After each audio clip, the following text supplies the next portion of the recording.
नमस्कार मेरे सभी दोस्तों को।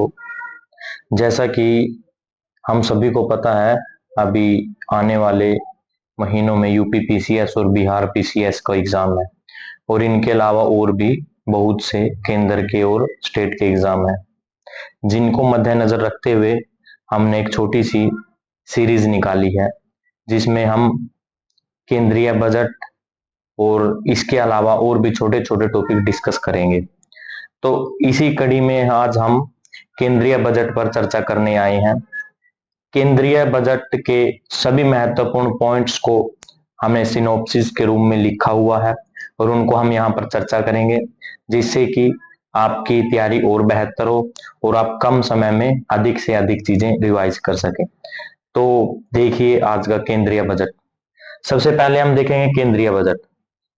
जो केंद्रीय बजट है यह कुल कितना है, केंद्रीय बजट कुल कितना है। सीधा आपके पास क्वेश्चन आ सकता है कि हाल ही में केंद्र सरकार द्वारा जारी केंद्रीय बजट की कितने रुपए की सीमा है। यह 48.21 लाख करोड़। तो आप सभी ये महत्वपूर्ण फैक्ट है, ध्यान रखेंगे कि हमारा केंद्रीय बजट 48.21 लाख करोड़ रुपए का जारी हुआ है। हमारे इस बजट में मुख्यतः 4 वर्गों पर बल दिया गया है। पहला है युवा, दूसरा है महिला, तीसरा है गरीब और चौथा है किसान। इन 4 वर्गों पर विशेष बल दिया गया है केंद्र सरकार द्वारा इस बजट में। उसके बाद निर्मला सीतारमन जो हमारी वित्त मंत्री है, उनके द्वारा पेश किया हुआ यह 7वां बजट है। तो आइए आगे इसकी महत्वपूर्ण विशेषताओं पर चर्चा करते हैं हम। सबसे पहले है ग्रामीण विकास के लिए 2.66 लाख रुपए करोड़। ध्यान रखना ये बात आप लोग, 2.66 लाख करोड़ रुपए का ग्रामीण विकास के लिए जारी किया गया। उसके बाद कृषि के लिए 1.52 लाख करोड़। उसके बाद स्टार्टअप बढ़ाने हेतु एंजल निवेशक कर को खत्म कर दिया गया है। ये एंजल निवेशक कर क्या होता है, जैसे कि कोई भी कंपनी पहली पहली बार मार्केट में लिस्टेड होती है और अपने शेयरों को उतारती है, तो उस पर लगाया गया, उसके प्रॉफिट पर लगाया गया कर को एंजल निवेशक कर कहते हैं। तो मोबाइल और सोने पर उत्पाद शुल्क में कटौती, ये महत्वपूर्ण पॉइंट है, इनको याद रखेंगे। जैसे कि सीधा क्वेश्चन आ सकता है यहाँ से कि हाल ही में केंद्रीय बजट में किस कर को खत्म किया गया है, तो आप याद रखोगे एंजल निवेशक कर। दूसरा आप सीधा कथन आ सकता है कि हाल ही में जारी किए गए केंद्रीय बजट में सोने पर उत्पाद शुल्क को बढ़ा दिया गया है। तो ये ध्यान रखना कि कटौती की गई है, ना कि बढ़ाया गया। तो जैसे कि बजट की 9 प्राथमिकताएं, हमारे इस बजट में सरकार ने क्या किया है, 9 प्राथमिकताएं, 9 क्षेत्रों को प्राथमिकता दी गई है। बस आपको यहाँ पर ये ध्यान रखना है कि कितने क्षेत्रों में प्राथमिकता दी गई है। जैसे कि आपके पास क्वेश्चन सीधा आ सकता है कि हाल ही में 2024-25 के बजट में कितनी मदों को प्राथमिकता दी गई है, 9 को, 10 को, 11 को, 12 को। तो आप याद रखेंगे 9 को। 9 कौन से हैं? कृषि, रोजगार, कौशल, समावेशी मानव संसाधन, विनिर्माण एवं सेवाएं, शहरी विकास, ऊर्जा सुरक्षा, अवसंरचना, नवाचार, अनुसंधान, अगली पीढ़ी में के सुधार। और हमारे जो बजट है जो पेश किया गया उसका लक्ष्य क्या है? विकसित भारत का लक्ष्य प्राप्त करना। सीधा आएगा कि हमारे पेश किए हुए बजट का लक्ष्य क्या है? विकसित भारत। तो आइए आगे क्रमवार हम चर्चा करते हैं। कृषि, कृषि में क्या क्या किया है, हमारे बजट में क्या क्या प्रावधान है। कृषि, प्राकृतिक कृषि को प्रोत्साहन दिया गया है। 10,000 जैव आदान केंद्रों की स्थापना। देखिए ये महत्वपूर्ण फैक्ट है, 10,000 जैव आदान केंद्रों की स्थापना। सीधा क्वेश्चन आ सकता है यहाँ से कि हाल ही में बजट में कितने जैव केंद्रों की स्थापना की बात की है? 10,000, 1,00,000, 100, 1,000। तो आप ये फैक्ट ध्यान रखेंगे, 10,000। और इसके साथ ही ये मत समझना कि कृषि के लिए यही प्रावधान किया है, हमने बजट में से बिल्कुल महत्वपूर्ण पॉइंट्स को यहाँ पर लिखा है जो फैक्चुअल है और जो सीधे पेपर में आ सकते हैं। जैसे कि कृषि के बारे में ये भी लिखा हुआ कि इतने बीजों के अनुसंधान किया गया है, नए बीजों का खोज की जाएगी, ये किया जाएगा। तो वो सब चीजें एक नॉर्मल है, रैंडमली है। तो वहां से सिर्फ हमने महत्वपूर्ण फैक्ट निकाले हैं जो पेपर के पर्पज से बहुत महत्वपूर्ण है। उसके बाद आ जाते हैं हम रोजगार एवं कौशल प्रशिक्षण। इसमें क्या किया है, संगठित क्षेत्र में पहली बार रोजगार प्राप्त करने पर 15,000 प्राप्त किए जाएंगे।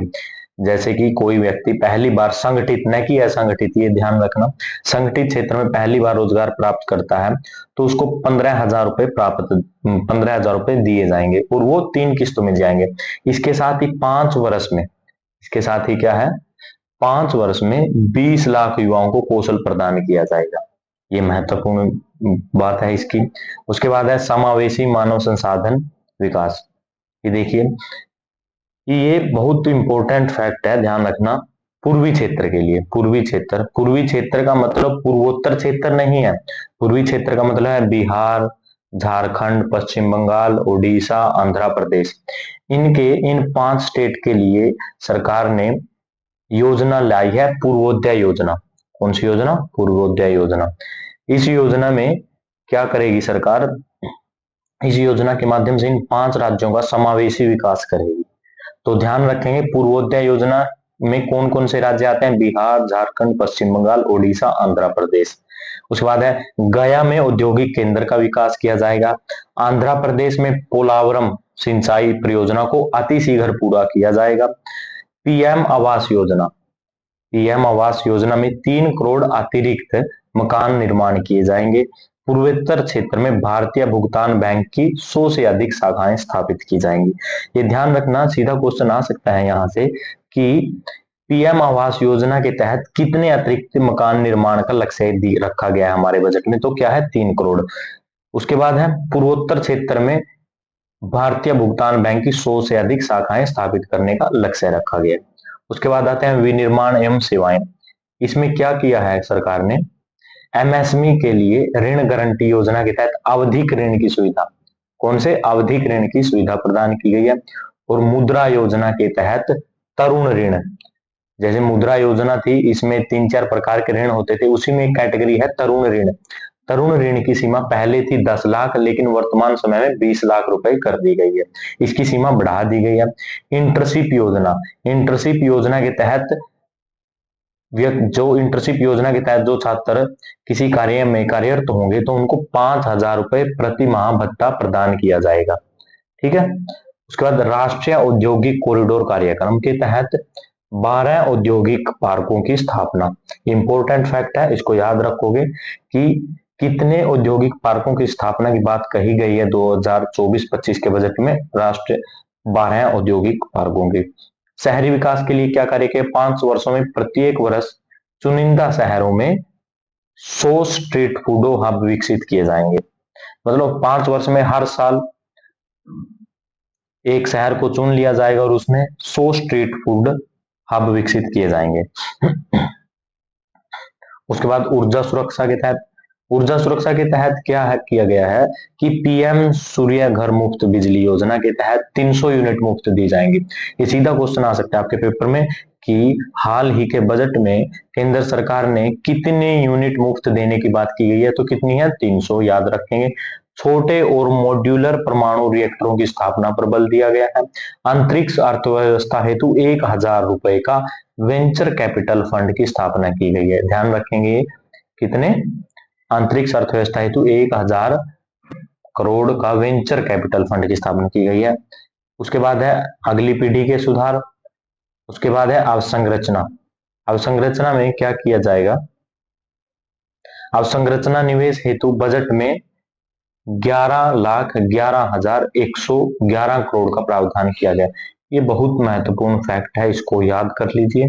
11,11,111 करोड़ का प्रावधान, और ये जीडीपी का 3.4% है। सीधा क्वेश्चन आएगा कि हाल ही में हमारे बजट में अवसंरचना निवेश हेतु बजट में कितने पैसों का प्रावधान किया गया है? तो 11.11 लाख करोड़। ठीक है। और ये सीधा भी ये भी आएगा कि कितने जीडीपी का कितना प्रतिशत है? 3.4%। आगे उसके बाद राज्यों को दीर्घ आवधिक ऋण के लिए 1.5 लाख करोड़ का प्रावधान किया गया है, जो कि ब्याज मुक्त ऋण दिया जाएगा। ये भी ध्यान रखना पॉइंट कि हाल ही के बजट में ब्याज मुक्त ऋण, राज्यों को ब्याज मुक्त ऋण देने के लिए कितने लाख करोड़ का प्रावधान किया गया? 1.5 लाख करोड़। नवाचार पीएम ग्राम सड़क योजना का चरण 4 आरंभ किया गया। ये भी ध्यान रखना महत्वपूर्ण फैक्ट है कि कौन सा चरण है। पीएम ग्राम सड़क योजना का चौथा चरण है। नवाचार अनुसंधान और विकास, इसके लिए क्या किया है सरकार ने? मूलभूत अनुसंधान के लिए राष्ट्रीय अनुसंधान निधि की शुरुआत की गई है। माता पिता द्वारा अवयस्क बच्चों के लिए अंशदान हेतु एनपीएस वात्सल्य योजना शुरू की गई है। ठीक है बच्चों, तो ये थी आज की हमारी डिस्कशन। इसकी ये हमारा बजट का पहला पार्ट है, जिसमें हमने सिर्फ महत्वपूर्ण विशेषताओं पर चर्चा की है, न कि इसमें ज्यादा फैक्चुअल हमने चर्चा नहीं की। ये सिर्फ बेसिक था कि एक हमें मोटा सा खाका पता चले कि हमारे बजट में क्या चीज है, किसके लिए क्या किया है। ये हमारी बजट की पहली सीरीज है। इसके बाद हम दूसरी सीरीज लेके आएंगे, जिसमें हम राजस्व घाटा और बजट में किस स्कीम को कितने पैसे आवंटित किए गए हैं, किस विभाग को या मंत्रालय को कितने पैसे आवंटित किए गए हैं, कहां से हमारा रुपया आता है और कहां पर हमारा रुपया जाता है, इन सब की चर्चा करेंगे। तो आप सभी का बहुत बहुत धन्यवाद इस वीडियो में बनने के लिए, और अधिक से अधिक ऐसे ही महत्वपूर्ण फैक्ट्स और महत्वपूर्ण फैक्ट्स और पढ़ाई से रिलेटेड हमसे जानने के लिए हमारे चैनल को सब्सक्राइब करें और लाइक करें। धन्यवाद।